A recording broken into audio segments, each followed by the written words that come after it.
సినిమాలో నటించడం, సినిమాను రిలీజ్ చేయడం కంటే ప్రమోషన్స్ చేయడం చాలా కష్టం. ఈ విషయాన్ని దర్శక నిర్మాతలు, హీరోయిన్లకు బాగా తెలుసు. ప్రమోషన్స్ సరిగ్గా చేస్తే తప్ప చిత్రాన్ని జనాల్లోకి తీసుకెళ్లలేరు. అయితే కొంతమంది హీరోలు, హీరోయిన్లను మాత్రం ప్రమోషన్కు రారు. ముందే ఆ విషయాన్ని తెగేసి చెబుతుంటారు. అయితే ప్రమోషన్స్ చేయడం మాత్రం చిన్న విషయం కాదు. ఒక్కోసారి గంటల తరబడి మీడియాకి చెప్పిందే చెబుతుంటాడు.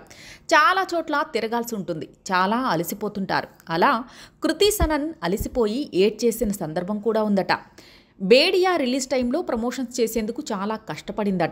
ఆ టైంలో చాలా ప్రాజెక్టులు ఉన్నాయట. ఓవైపు షూటింగ్స్, మరోవైపు బేడియా ప్రమోషన్స్ చేస్తూ తెగ అలసిపోయిందట.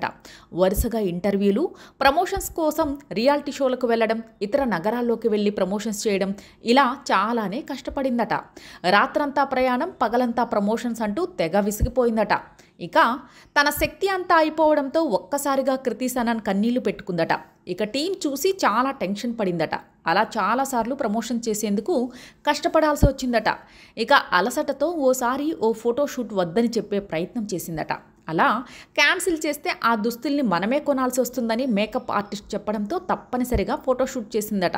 అలా చాలాసార్లు కాంప్రమైజ్ అయ్యి చేయాల్సి వస్తుందని కృతి సనన్ తెలిపింది.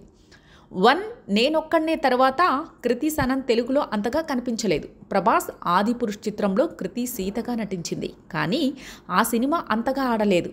ఇక రీసెంట్గా నిర్మాతగా మారి దోపత్తి మూవీని చేసింది. ఓటీటీలో ఈ మూవీకి మంచి ప్రశంసలు దక్కాయి. ఇప్పుడు కృతి వ్యాపార రంగంలోనూ అడుగుపెట్టింది.